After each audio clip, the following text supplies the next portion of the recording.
Hello everybody, Gamerboy here, and today we are back with the season finale of Obi-Wan Kenobi, episode 6. At least I think it's the season finale. It could be the series finale. Who knows anymore.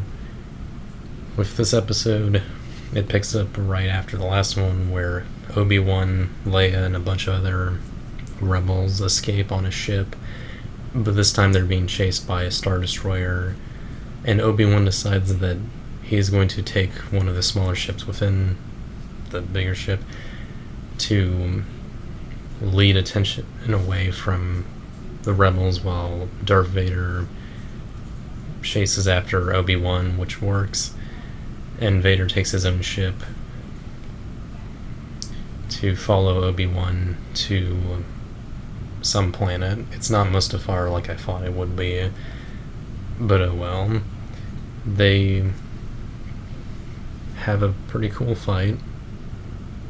Or at least it would be cool if it weren't for one thing.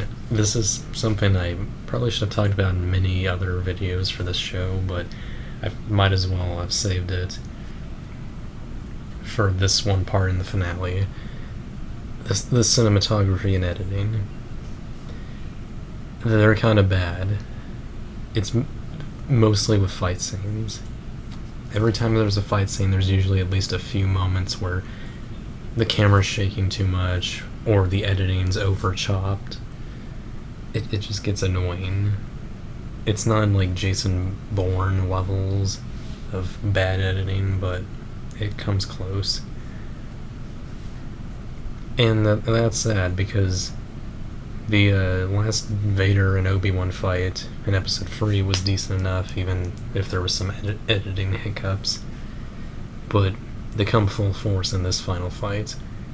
But it's a decent fight aside from that. Obi-Wan is able to get the best of Vader over time because he's built up his force powers to be better than before, which is nice. And Obi-Wan slices a piece of Vader's mask off so we see a bit of his face, and so Hayden Christensen can actually be on screen and talk.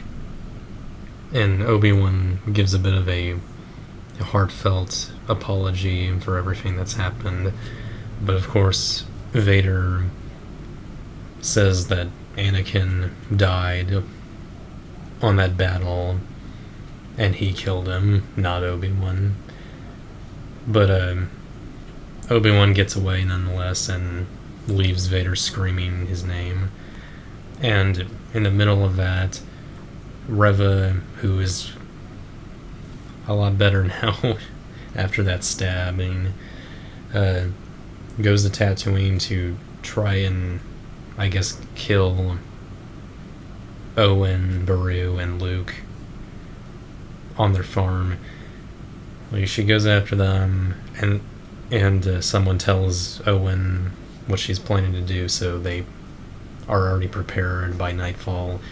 They let little Luke escape, and eventually Reva chases after him. During this, Obi-Wan's on his way to see what's going on, and then after having him sort of knocked out on the rocks, Reva decides not to kill Luke because she is, conflicted. She's thinking about Order 66 when she was a child, and she decides not to kill him. Instead, she brings him back to Owen and Beru, and she talks with Obi-Wan for a bit before he lets her, go off on her own. So it's not bad. I was expecting it to be a little worse, but for the character she is, it's fine. I feel if Moses Ingram and Disney did not throw around this type of shit with, oh, if you don't like her, you're a racist, that just ruined it, because that's all everyone's talking about, and that just makes it worse. It's one thing for me to constantly hear people say that the show is destroying Obi-Wan, just like Book of Boba Fett destroyed Boba Fett. in tiny aspects, sure, but as a whole, it's not as bad as Luke Skywalker in Last Jedi. It really isn't. There are worse character assassinations that I can think of, and that could be one of them. Obi-Wan is pretty fine in this regard, I think. But yeah, aside from the controversy, I think Reva as a character is fine. She's kind of meh compared to the other Inquisitors. It's a little sad that we don't get much more from the Grand Inquisitor, except for a little appearance in this episode. But I get it. He's not meant to have like a grand story arc because he's already a big character in Rebels.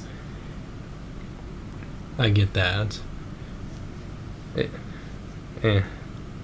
But things get better for everyone. Obi-Wan visits Leia back on Alderaan,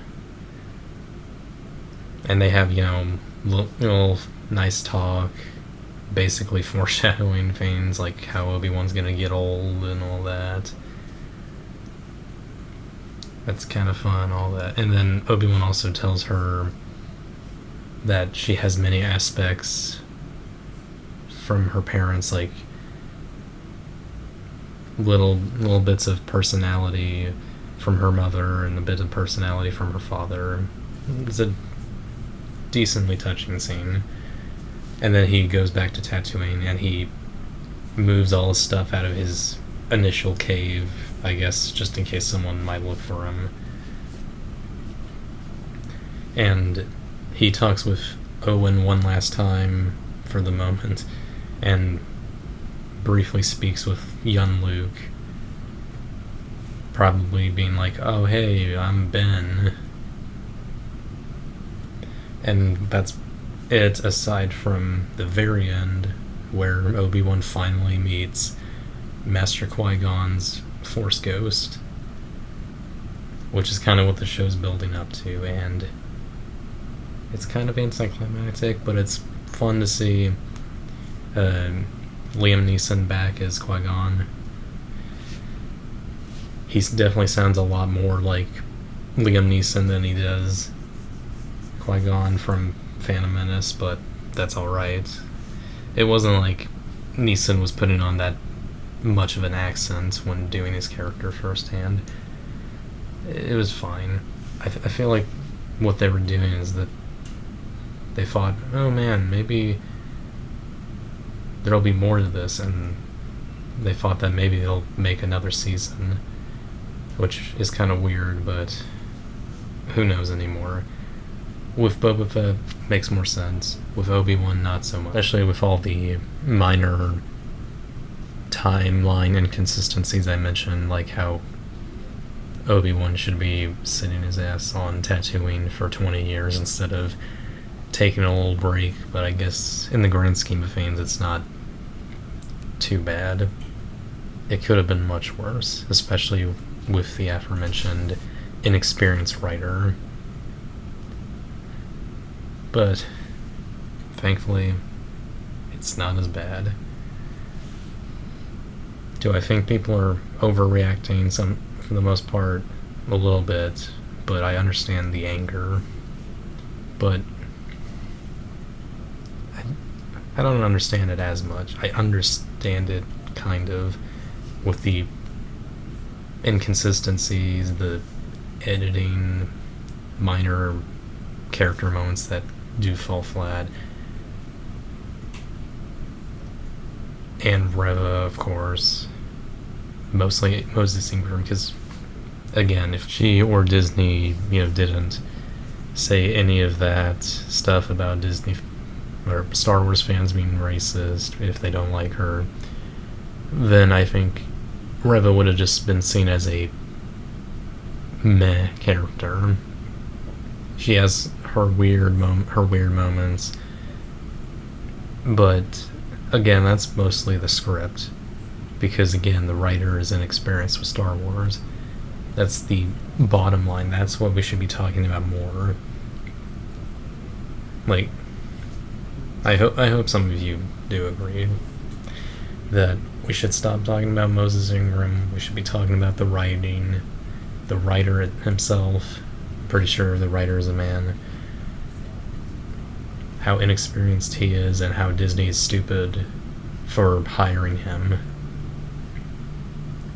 It doesn't make sense. If it was an original story set long after or before the main stuff, then yeah, it'd be fine to have a mostly inexperienced writer. But not here, where the consistencies are important. But I try to be fair, so I'm gonna give Obi-Wan Kenobi Episode 6, the finale, a 5 out of 10 as well as the last episode. So I hope you enjoyed this video. Make sure to like, comment, and subscribe, and I'll see you again for my next video. Bye.